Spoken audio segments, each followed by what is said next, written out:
Hi, my name is Riley Heeman, and I'm here today to talk about Chapter 9 in our textbook, which goes over interpersonal relationships.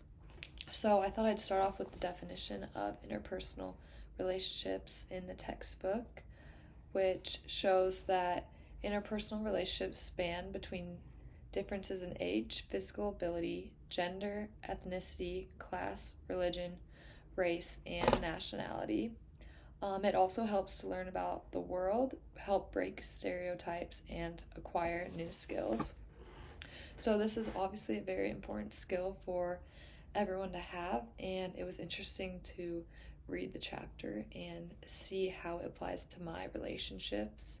So, the three relationships that I'm going to be relating this chapter to is my relationship with my younger brother, my relationship with my soccer coach here at college, and my relationship with my best friend.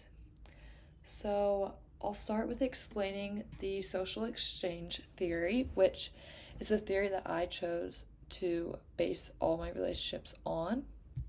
So, Tulane University, their School of Social Work, published an article about the social exchange theory, and I found that there were four core assumptions related to the theory. So the first one was that humans typically seek out rewards and avoid punishments.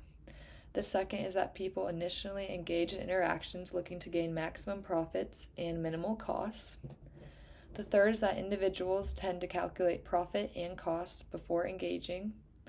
And finally, the payoff received varies from person to person and also can vary for the same person over time.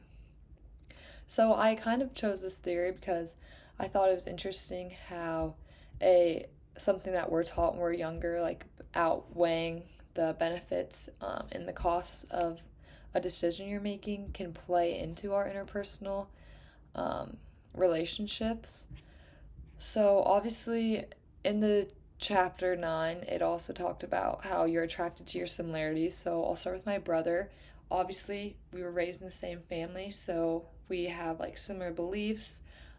We were raised very similarly, and we both have similar interests. We both love sports and really bond over that. So I thought it was interesting that you're obviously going to lean towards people who you're similar to because that's what you're most comfortable with. But then I thought there was a funny example in the Tulane article about how you kind of tally up the costs and the benefits. So let's say someone's mean to you like many times in a row. Obviously that's going to be a lot of costs, and you're going to be a little wary to be that person's friend or close to them. So obviously as siblings, you might have some disagreements or like little arguments, but you have that desire and motivation, which was talked about in the textbook, to want to have a close relationship. And so those costs don't always matter, and you kind of get over them because you know that you love your sibling. And so then the benefits of your sibling outweigh the costs.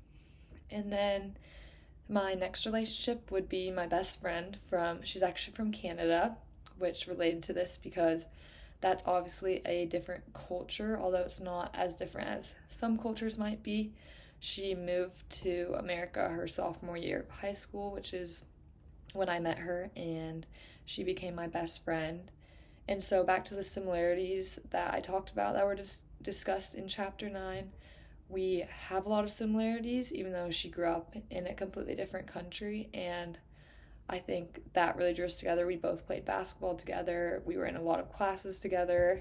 So we were able to grow close, and she obviously has like done a lot of great things for me. So she brings a lot of benefits to our relationship. And then lastly, I wanted to talk about my college soccer coach. So obviously you can kind of pick your coach, I guess, when you're getting recruited and kind of see what you think would be the best fit for you. But I think during that process, you're like building a relationship with different coaches, and so it's important to seek out the benefits of one school and coach compared to the benefits of another, and vice versa with the costs. And so I think it's really special that I got to kind of choose in a way, and even if I don't always agree with everything that my coach does, which is normal with every coach, I mean, the benefits outweigh the cost, which I think is a very important perspective.